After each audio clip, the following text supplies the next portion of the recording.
Enrique Ayala Mora, distinguido académico, historiador de fuste.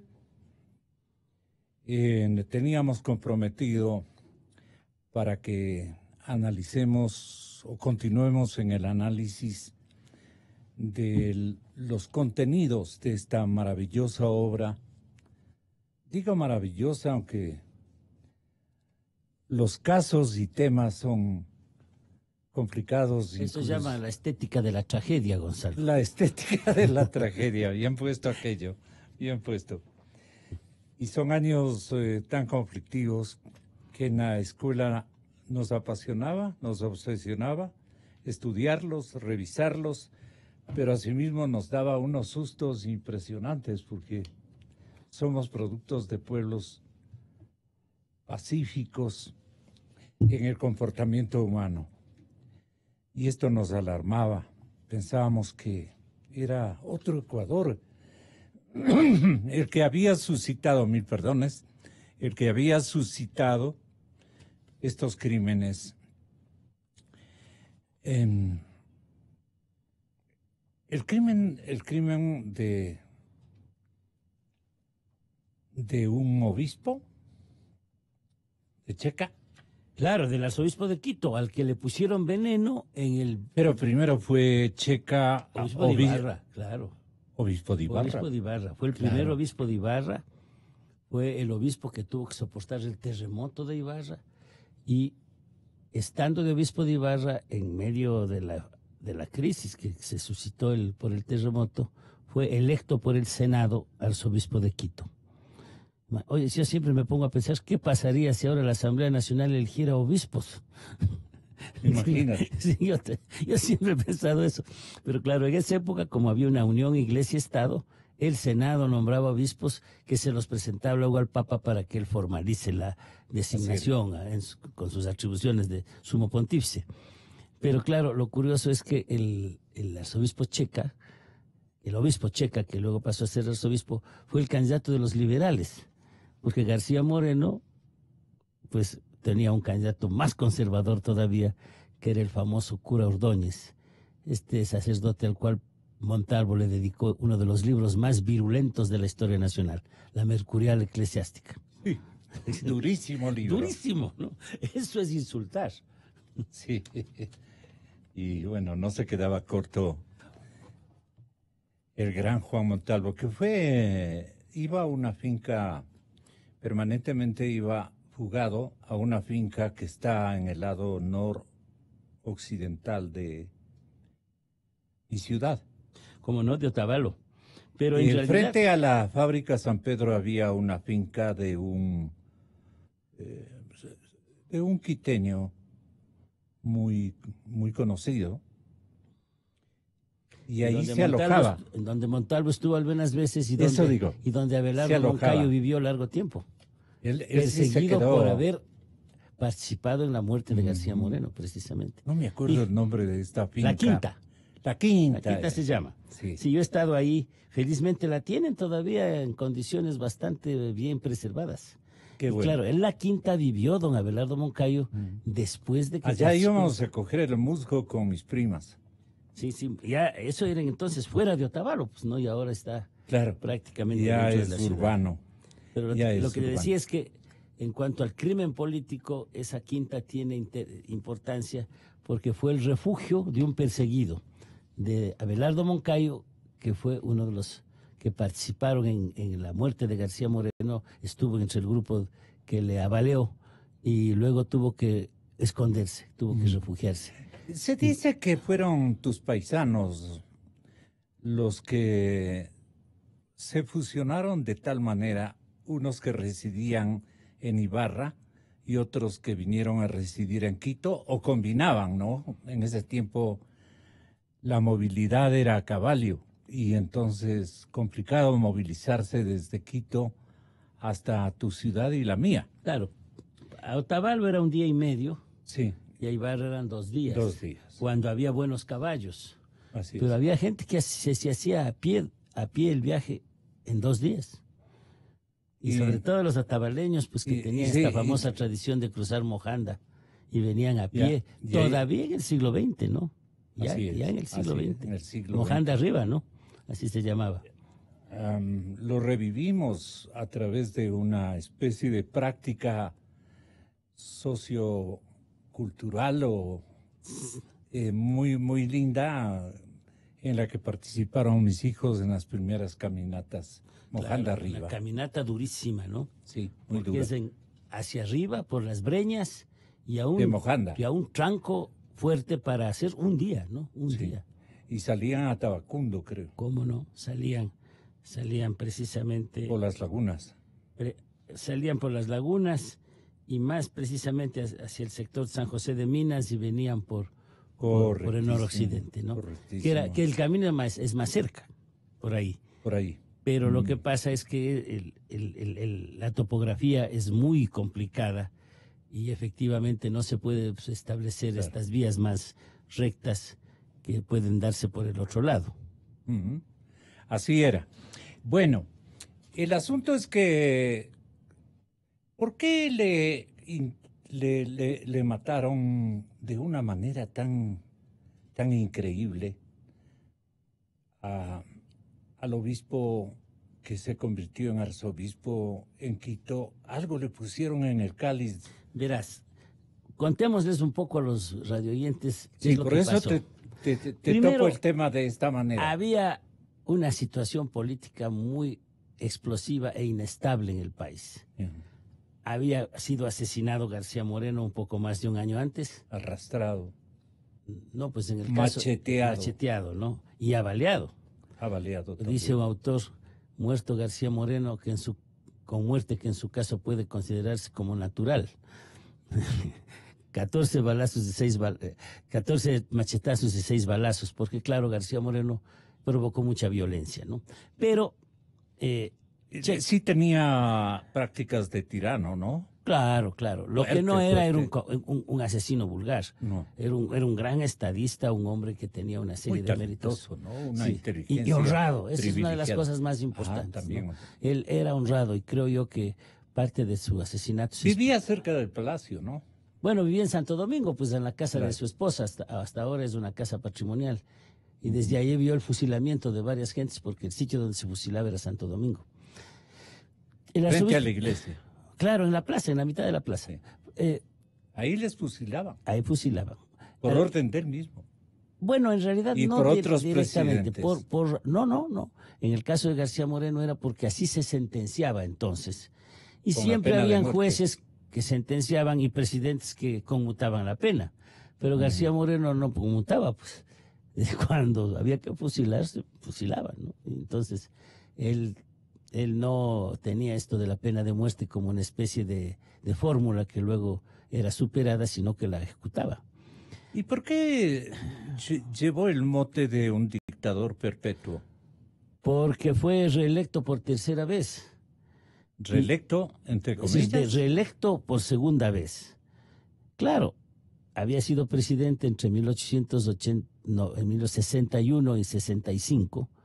Luego él dio un golpe de Estado en 1869, se hizo del poder, aprobó una nueva constitución, la Carta Negra, gobernó 6 años. Con todos los poderes. Claro, gobernó 6 años y después de estos 6 años volvió a ser electo. Hizo unas elecciones controladas desde el gobierno, en medio del estado de sitio, y claro, ganó la elección y se iba a posesionar el 10 de agosto. En esa época se posesionaban los presidentes el 10 de agosto, pero el 6 de agosto, 4 días antes, cayó asesinado en la puerta del Palacio Nacional, con una cosa curiosa, parecida a lo que acaba de pasar en Ibarra, y es que era a 10 pasos de 2 cuarteles militares, cuyos guardias no se movieron mientras el presidente era macheteado en el pretil del palacio, primero por hay que decirlo, un migrante colombiano, ¿no? Un migrante colombiano que vivía aquí en Quito, que había sido gobernador de García Moreno en el oriente. García Moreno lo trajo. Nariñense era, creo. Esto no recuerdo. Sí. Esto no recuerdo. Pero en todo caso, Rayo era Faustino.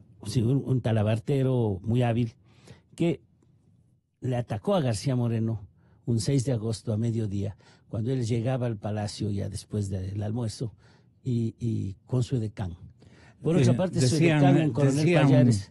Mis familiares más antiguos decían, le envenenaron los líderes ibarreños de ese tiempo, jóvenes que vivían en Quito y en tu ciudad. Bueno, en realidad el uno era quiteño, ¿no? Don Roberto Andrade. El otro era don Abelardo Moncayo, que aunque vivió en Otavalo largo tiempo, era de procedencia carchense más bien. Y el otro era otro quiteño. San Gabrielino. Era otro quiteño, ¿no? Y los tres muchachos que se acercaron, se habían complotado como 20, pero asomaron solo 3. Incluso el coordinador de todo este operativo estaba paseándose por el pretil, ¿no? Manuel Polanco, sí, que era el que orquestó esto. El hecho es que los militares se comprometieron a dar el golpe, no lo dieron, pero tampoco hicieron nada hasta cuando ya García Moreno estaba prácticamente liquidado. ¿Cómo fue la conspiración? ¿Cómo comenzó todo?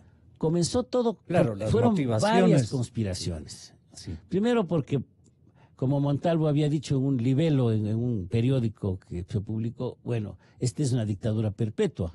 Entonces dijo, la única solución es el puñal. Y entonces, claro, la gente comenzó a pensar que había que deshacerse de García Moreno matándolo.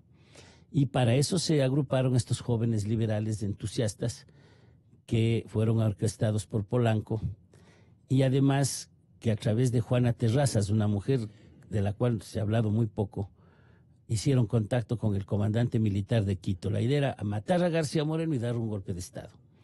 Pero obviamente los militares no cumplieron.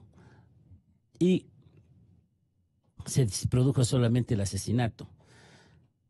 Pero, insisto, esto duró algunos minutos, porque le atacaron a García Moreno, él se defendió a bastonazos, no pudo sacar la pistola que estaba usando, su edecán salió corriendo, eso es importante, un coronel, un comandante, ya voy a recordar el apellido, que dijo que salió a buscar ayuda pero no volvió más. El comandante era Francisco Sánchez, me parece. No, Sánchez es el comandante del batallón. El comandante del batallón. El que batallón. Salió también. El que no quiso participar al final, ¿no? Pero estaba comprometido en el golpe.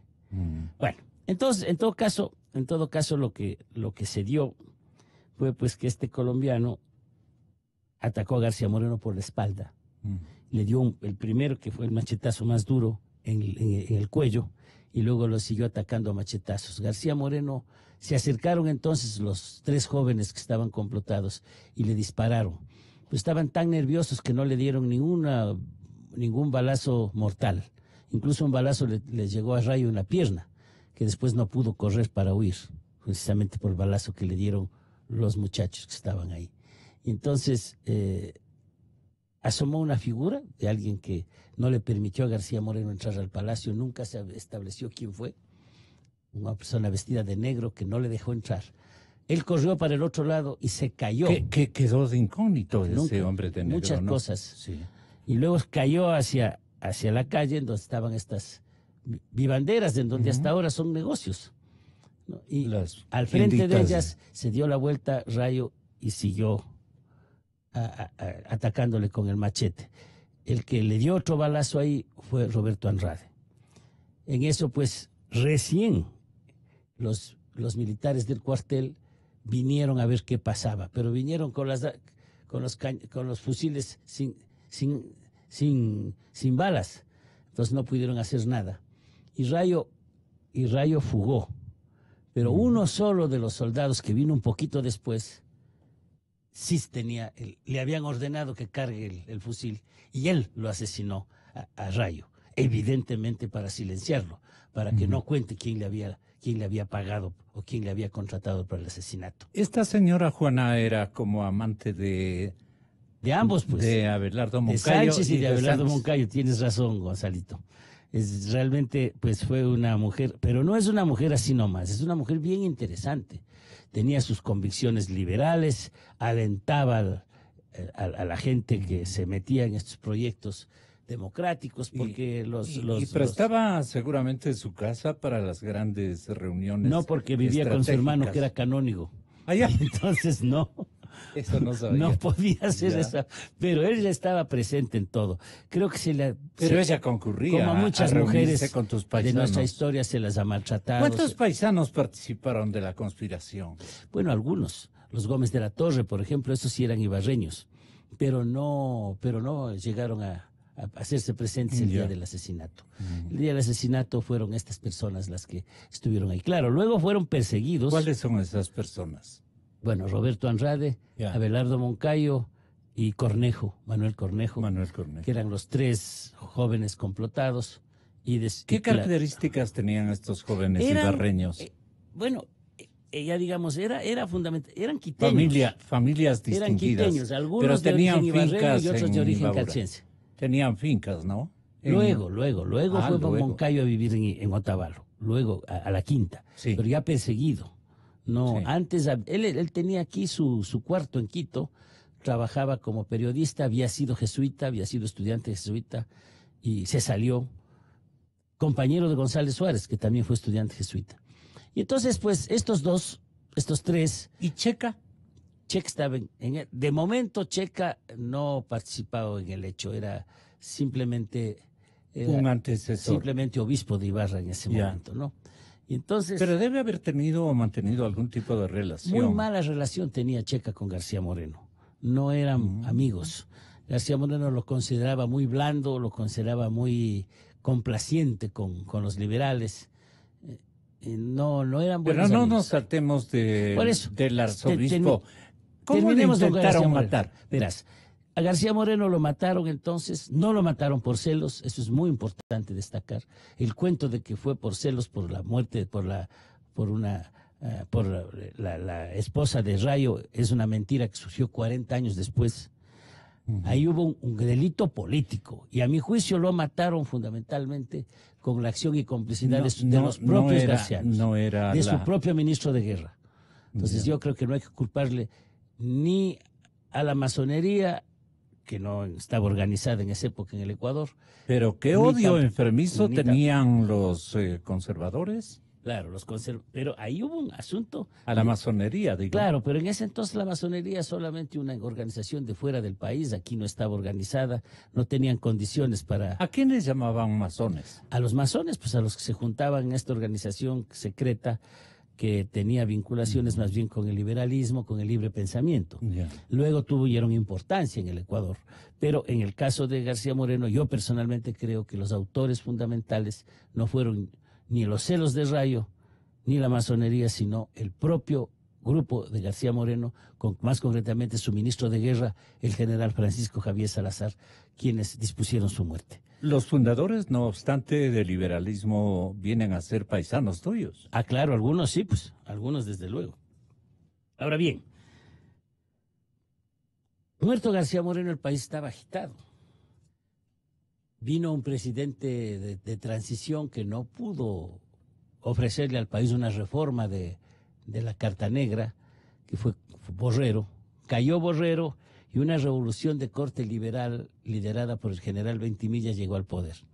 Ignacio de Ventimilla comenzó su gobierno al lado de los liberales y se enfrentó a la iglesia. En medio de ese enfrentamiento que tuvo con el clero, se produjeron una serie de hechos. Entre otros, erupcionó el Cotopaxi.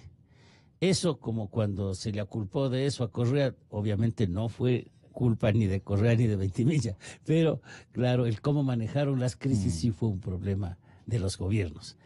En medio de este enfrentamiento, Checa trató de ser más bien un poco tranquilo, apaciguador. No fue de los más virulentos, Ya. ¿no?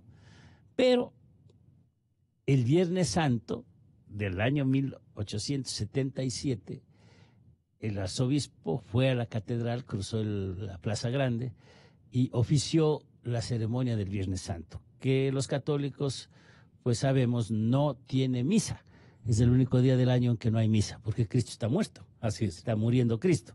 Entonces lo que hay es una celebración solamente hasta el Evangelio y de ahí reparten la comunión. Así es. Reparten la comunión en un copón, no en el cáliz donde se consagra, sino un copón donde guardan las hostias y luego se purifica el copón.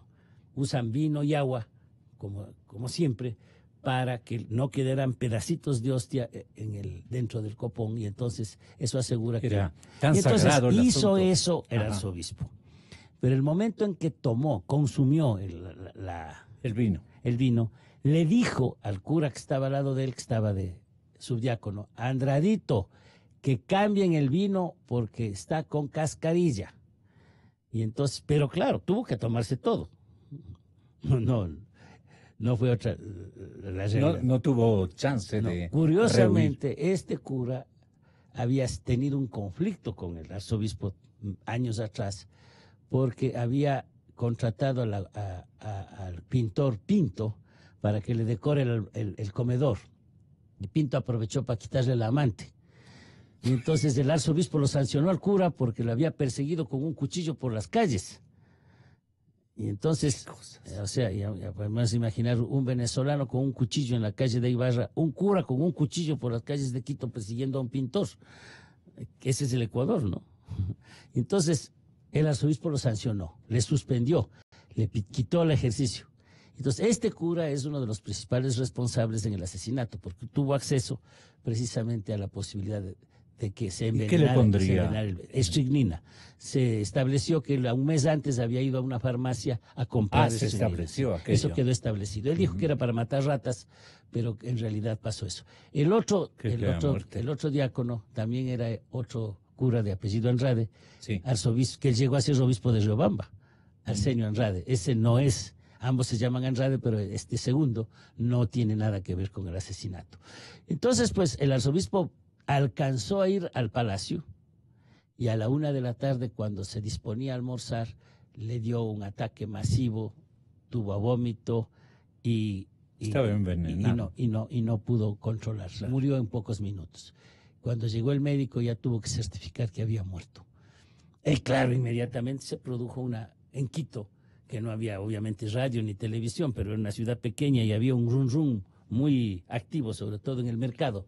Pues se supo a la hora, ya se sabía en Quito, que el arzobispo había sido asesinado. Y la primera reacción fue culparle al gobierno.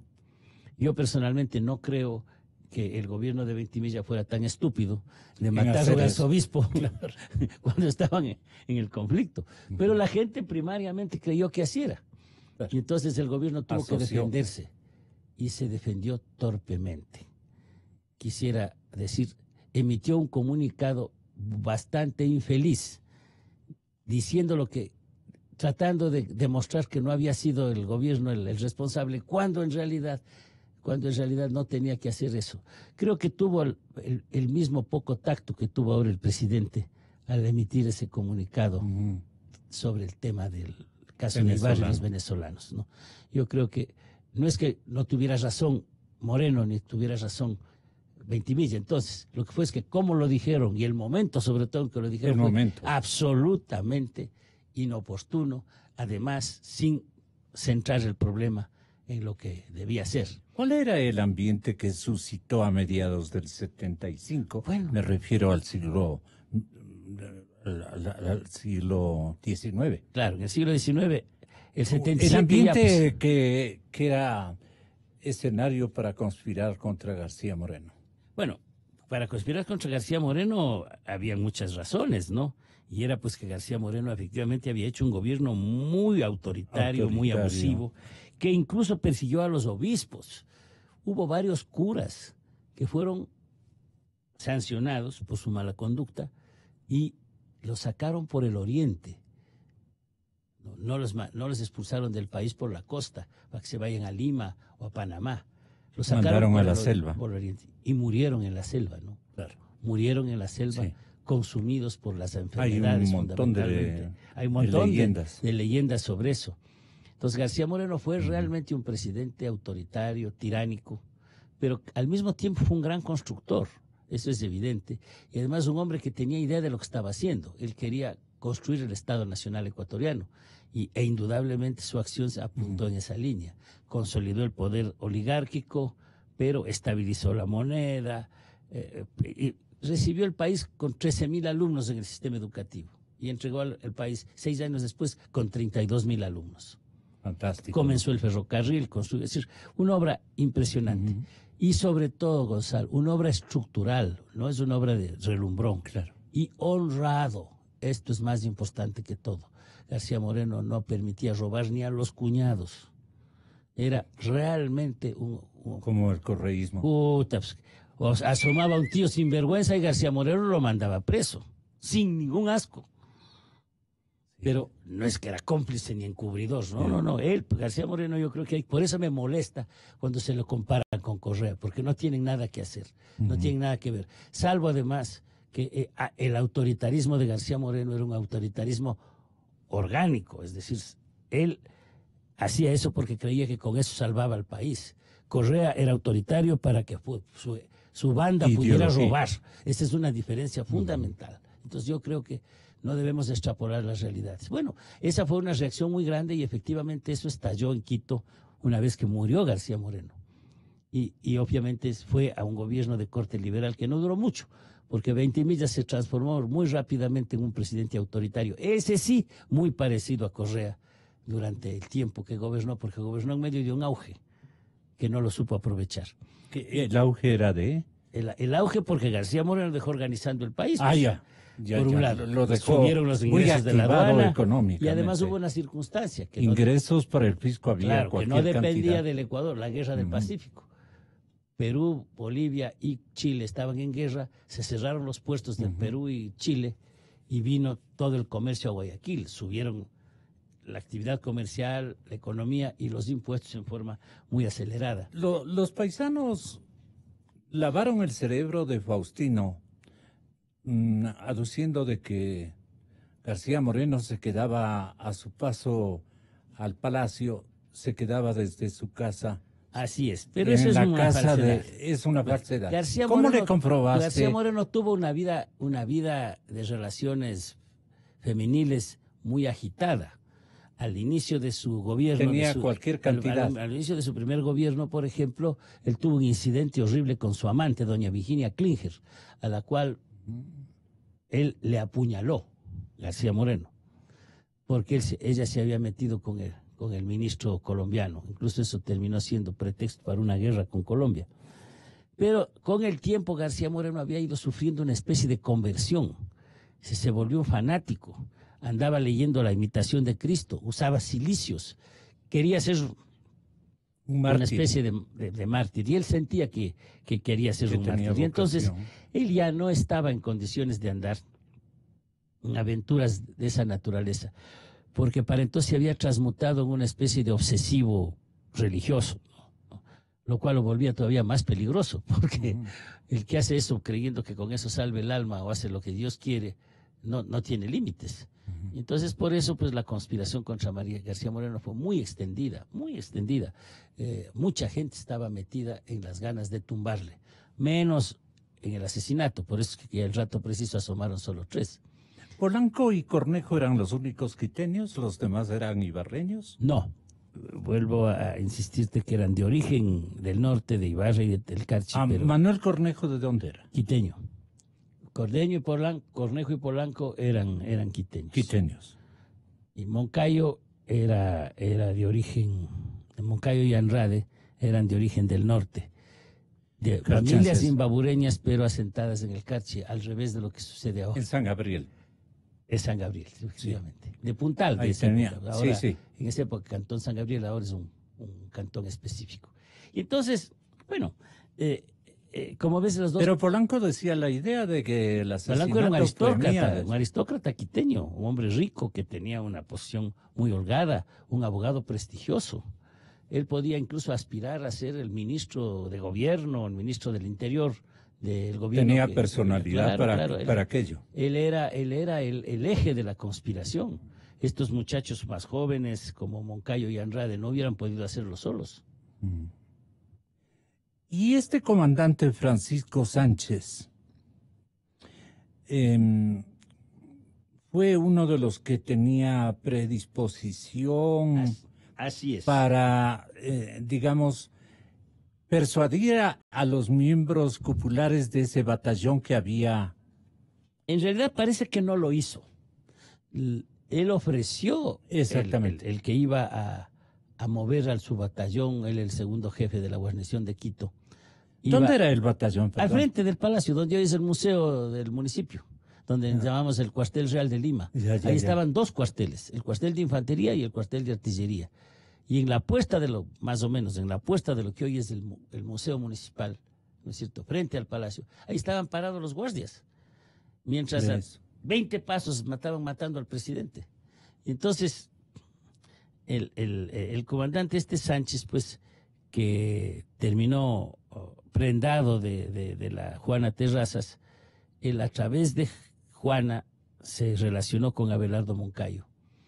Y ellos... Sí, fueron amantes, ¿no? Bueno, ella mismo dice, ¿no? Ustedes no saben lo que he hecho con este cuerpito, dice algún rato. Una horrible afirmación machista venida sobre todo de una mujer. Pero yo creo que esto no la pierde, porque ella fue realmente una mujer idealista, ¿no? Fue una mujer que se metió en todas las acciones que hoy llamamos democráticas, ¿no?, claro, de la época. Bueno, pero en todo caso, el compromiso de Sánchez fue, pero dijo, me traen a loco muerto, como le decían García, y entonces yo me levanto. También recibió el mote de loco. Le decían loco.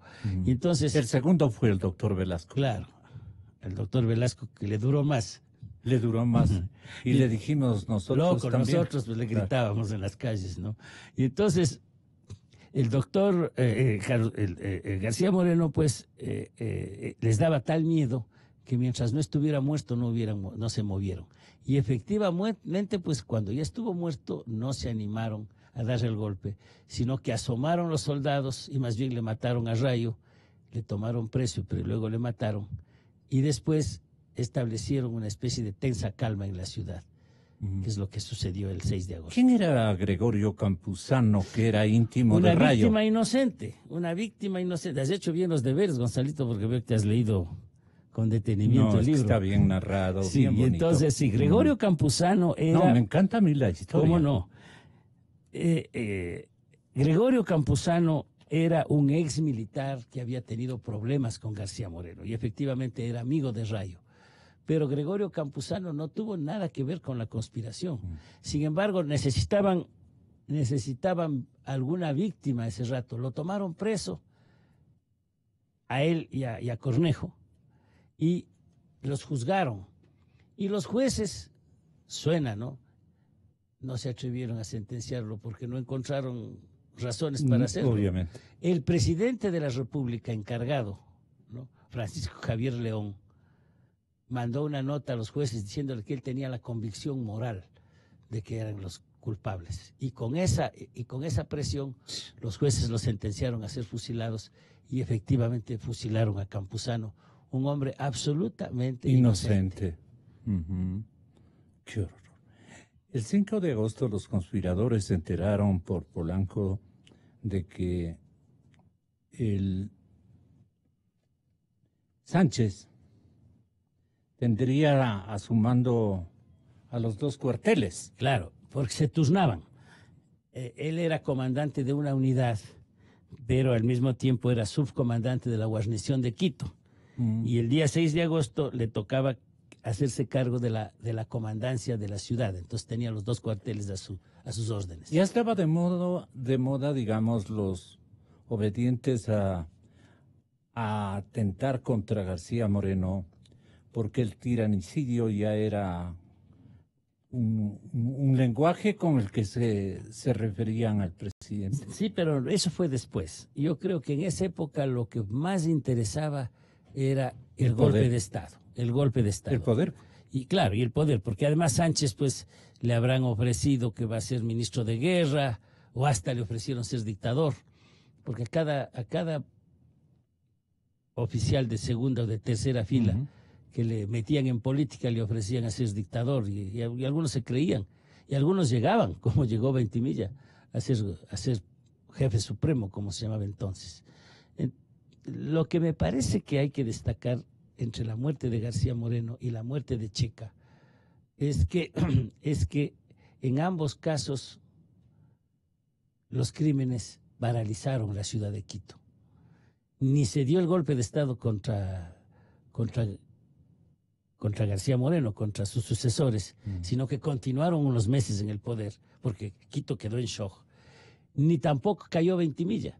El que hubiera pensado alguien que con eso hacía un daño al gobierno y lo tumbaba a la poblada Ventimilla, simplemente estaba equivocado. No sucedió. Ventimilla también se mantuvo largos años en el poder después de este crimen, a tal punto que pudo ser protagonista de otro crimen muy cercano a ese, que es el de su principal adversario político, de Vicente Piedrahita, que es asesinado en su hacienda en la costa, ¿no? Y es otro de los crímenes que está relevado precisamente en el libro.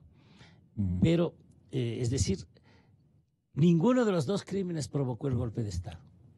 Eso es interesante destacar, porque eso implicaba pues que no necesariamente un crimen per se cambia la historia. Un crimen es grave, es un momento de shock, es un momento en que se da un... Enrique, pero ¿vos podrías escenificarnos la cronología del crimen? Es decir, ¿Cuál de ellos?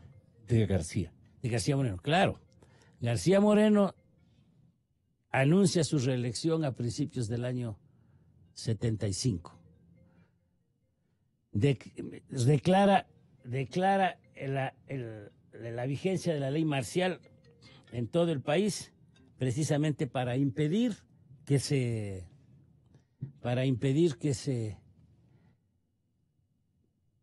hiciera campaña. En definitiva, no tuvo adversario, porque él había perseguido ya prácticamente todos sus adversarios, los que habían podido ser candidatos el año 69, 6 años antes, pues ya no estaban. Y entonces, pues en medio de esta situación en la cual tenía un control férreo militar del país, se produce la elección. Y gana como con 15,000 votos contra 300, una elección. Pero ganó. Claro, ganó en esas circunstancias, Claro, en las cuales obviamente no tenía adversario, en fin. Y él, en medio de todo esto, además, estuvo diciéndole a la gente, me va a matar la masonería. Incluso le manda una carta al Papa diciendo que quiere ser una víctima por la salvación de la Iglesia. qué fanatismo. Al Papa Pío IX, con quien tenía verdaderas buenas relaciones. Ya. Porque García Moreno había sido el único jefe de Estado del mundo que hizo el papelón de protestar cuando las tropas italianas ocuparon Roma, que era su capital, la capital del reino, ¿no? Quitándole al Papa su control Como que el teniente temporal. político de San José de Minas se aliara con alguna tesis. Exactamente, fue un papelón, pero claro, los católicos del mundo lo veían como un gran referente. Incluso le fijó una renta con fondos del Estado para que el Papa pueda sostenerse. Entonces el Papa incluso hasta le dio un obsequio, que hasta ahora está en la catedral. Le mandó a regalar las reliquias de un santo que está momificado en la catedral, que se llama San Ursesino, que está ahí exhibido, es parte de la visita al templo. Ese está en el ala... En el ábside, en la... frente al antiguo municipio, en ese lado. No. Está dentro de la catedral. Está Sí, pero... en la nave derecha de la catedral, en la parte del ábside, o sea, atrás del altar mayor. Ahí está. Sí, en un hermoso altar de la Virgen de Quito, donde hay una talla de la Virgen de Quito. Ya. Entonces, bueno, Conocemos todos. ese fue el acto de agradecimiento del Papa, que no tenía dinero, se había quedado sin sus posesiones terrenales, pero le regaló este santo a García Moreno. Y entonces, pues, él además comenzó a espiar a sus propios ministros, a los obispos. Se volvió insoportable, o sea, insoportable para sus colaboradores. Y entonces, incluso se peleó con los jesuitas. Se peleó con los jesuitas, cosa que no lo digo yo, Él lo era dice obispo un jesuita. historiador jesuita, Claro. Francisco Miranda Rivadeneira. Ve. Porque García Moreno era partidario de los jesuitas alemanes que vinieron a la Politécnica, que eran unos sabios, Unos sabios. que se pelearon con los jesuitas españoles, con los cuales no tenían ninguna afinidad. ¿Aquellos fundaron la Católica? No, la Católica es de muchos años después. Fundaron la Politécnica, pues el primer rector de la Escuela Politécnica fue el padre Juan Bautista Menten, un alemán. Entonces, estos jesuitas se habían peleado entre ellos y García Moreno dijo que los saquen a los jesuitas españoles y los dejen a los alemanes. Obviamente sucedió lo contrario. Y fue muerto García Moreno. Entonces, él tenía malas relaciones incluso con la iglesia. En esas circunstancias le advirtieron a él que iban a morir, pero él contestaba diciendo, Dios no muere. Y eso te iba a Sí, preguntar. pero no es cierto. ¿En qué condiciones dijo, según... Antes, alguna vez que le dijeron, le van a matar, señor presidente, y él dijo, Dios no muere. Pero el momento del asesinato, Algo como dicen que Dios es misericordioso. claro, Dios es más poderoso que mis adversarios. Exacto. Entonces, Él pero me el momento del defenderá. asesinato, los garcianos, la gente partidaria, decía que él había exclamado varias veces, Dios no muere, pero no es cierto. De todo lo que está, yo estudié detenidamente el Porque caso. aquí en Sierra García Moreno resistió e increpaba a sus agresores, diciéndoles asesinos, canallas, Claro. y Rayo le gritaba, muere tirano, muere, muere malvado. La palabra tirano me da el pálpito de que Rayo era un hombre culto. No, porque era el término tirano era el término popular que se utilizaba para los Ay, autoritarios, muy latinoamericano de la época. Ya. Entonces, el decir tirano a alguien era precisamente una forma popular de referirse Ah, a los en gobiernos. estos tiempos, tirano, dicho por un De hecho, de intelectual, facto. Bueno, era el término cuaja. que utilizó Montalvo Ujú. y el término que utilizaban los cocheros para referirse a García Moreno. O sea, lo usaba todo el mundo. Pero lo importante en este caso de Gabriel García Moreno es que él un poco estuvo advirtiendo que le iban a matar. Y sin embargo no andaba con escolta. En eso tampoco se parece a otros megalómanos.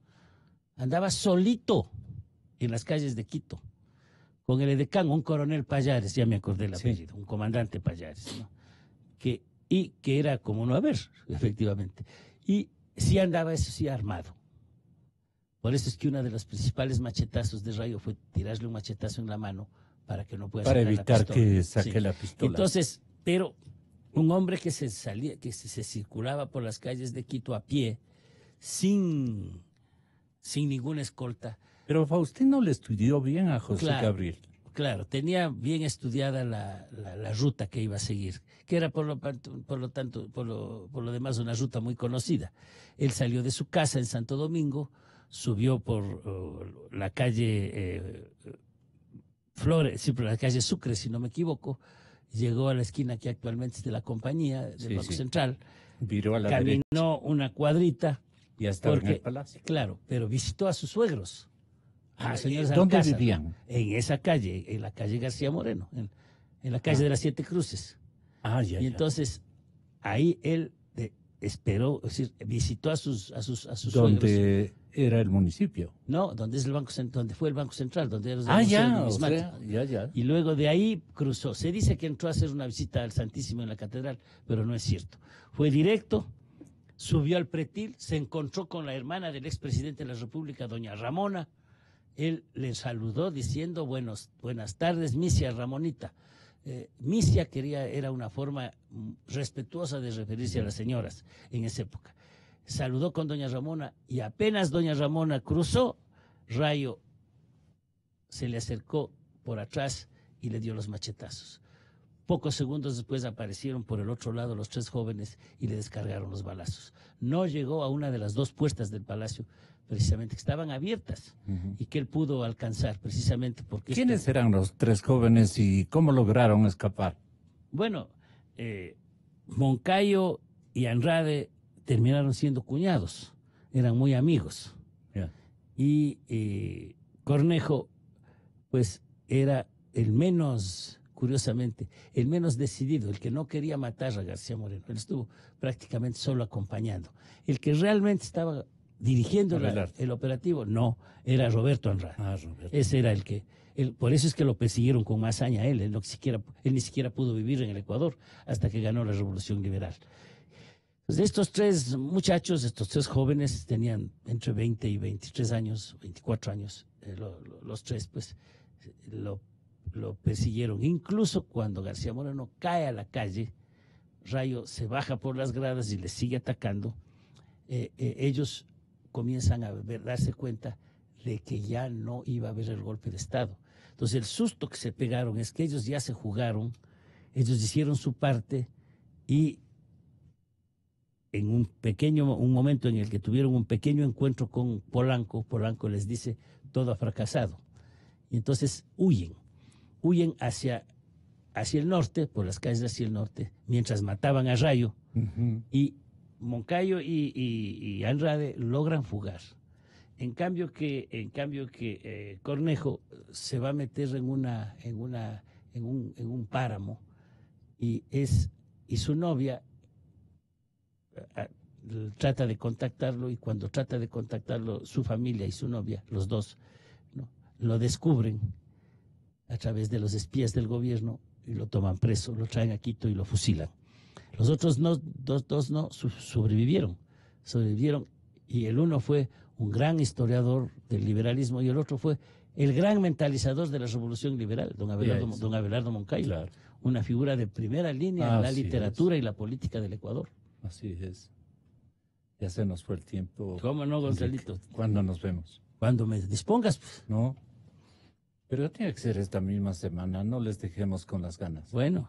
Están felices los radio y yo hago por los chicos, los jóvenes. Me he estado comentando precisamente que cuando llegamos al presente, pero este libro no llega al presente, todavía al 59, hay que esperar un poco el segundo tomo. Ya, ¿qué preguntan? ¿Dónde pueden adquirir el libro? El libro está vendiéndose en las librerías, pero es un libro de lujo, de tapa dura, que tiene un costo más bien alto, cuesta $45. Yo he estado insistiéndoles a los editores que para librería editen pronto una edición mucho más barata. Pero nos han comprometido. Están comprometidos y tienen este mes que entregar a las librerías. Están en todas, ¿no? Están en Mr. Books, está en la librería española, están en las librerías de Quito, están en todas ellas. Esto de la logia masónica establecida en Quito y que funcionaba clandestinamente en ese tiempo, es lo que más pide la gente que expliques. Sí, con eso tal vez un remate. ¿Cómo no? Está explicado en 2 de los artículos. Y es que la masonería entonces en Quito no existía institucionalmente, porque eso dice, por un lado, un historiador tan reputado como un jesuita, el padre Lewir, y por otro lado lo dice el propio Roberto Andrade. La masonería no tuvo nada que ver. Entonces debemos creer en esa realidad. Los masones tienen un momento. ¿Fueron opositores criollos? Fueron opositores de García Moreno y habrán estado felices con que lo hayan matado, eso no me cabe duda. Pero operativamente el crimen vino desde el poder. Esa es mi tesis fundamental. No desde los grupos masónicos, que eran más bien grupos en ese entonces muy poco articulados, en Quito sobre todo. En Guayaquil tenían más presencia. La masonería tiene un papel muy importante décadas después, cuando se transforma en uno de los ejes de la revolución liberal. Ahí sí la masonería ecuatoriana tuvo un papel destacado, ¿no? Y curiosamente fue uno de los actores del asesinato de Alfaro. Curas y masones lo mataron, se juntaron para asesinarlo. Es otra cosa que la gente dice, no, ¿cómo puede ser si Alfaro también era masón? Bueno, las peleas entre hermanos son terribles. Entonces, yo creo que ahí sí, por ejemplo, hay razones para pensar que los asesinos principales de García Moreno pertenecían a la masonería. Pero eso podemos dejarlo para otro día, Gonzalo. Sí, pero no se resentirá el ex dirigente conservador Alvarado. ¿Cómo no? Paco Salazar, un hombre muy serio. Un hombre muy serio. Muy serio. Desgraciadamente ahora muy enfermo, un hombre honorable. Muy que realmente lindo, muy creo lindo, que es un ejemplo de cómo, aunque uno tenga diferencias ideológicas muy fuertes con él o lo respeta como persona, así es. A Paco Salazar obviamente no le gusta esta interpretación, pero curiosamente la responsabilidad de su tío, el general Salazar, no la establezco solo yo, la establece el más importante historiador conservador, Wilfrido Lor. Entonces él es el que comienza aclarando que fue el responsable el general Salazar, que fue el protector de Sánchez, del comandante Sánchez. Salazar evita que lo metan preso. Cuando lo meten preso, le da un puesto especial en el penal, le permite que entren mujeres, le pasan comida especial y luego lo deja fugar, pues. A Sánchez, que por otra parte muere asesinado, ¿no? ¿Qué cosa? Los asesinos de García Moreno prácticamente todos mueren asesinados. Los actores, digamos. Sánchez, el negro Sánchez, que es el que mata a Rayo, que también se llamaba Sánchez. Varios de los soldados comprometidos en el golpe también mueren asesinados. Increíble. Gracias. Muchas gracias. El historiador Enrique Ayala Mora, editor de este libro, que ordena su impresión, DIN Ediciones, El poder y la muerte, crímenes entre 1830 y 1959. Tenemos crímenes para contarles cualquier cantidad y con un diseño oral fantástico del historiador Enrique Ayala Mora. Muchas gracias. Bueno, quiero decir una cosa. Sabes que yo adulón es lo que menos soy. Nunca he tenido temperamento para eso. Pero me decía una persona con quien estuve el fin de semana, me decía, pero también hay que darle el mérito al entrevistador, que sabe qué preguntar y que le vuelve atractiva la entrevista. Así es que yo creo también que, Gonzalo, tienes mucho de periodista profesional, que también proyectas hacia atrás, no solamente sobre la coyuntura, el qué preguntar, a veces medio tramposamente, pero sale la verdad. Pero me da, yo busco la verdad. Pero sale la verdad. Y yo busco la verdad. Esa fue mi esencia siempre, Enrique. Que estés muy bien. Hasta otro día nos estamos hablando. Pero esta misma semana, Enrique. Esta misma semana. Las 9:21. Porque aquí buscamos la verdad.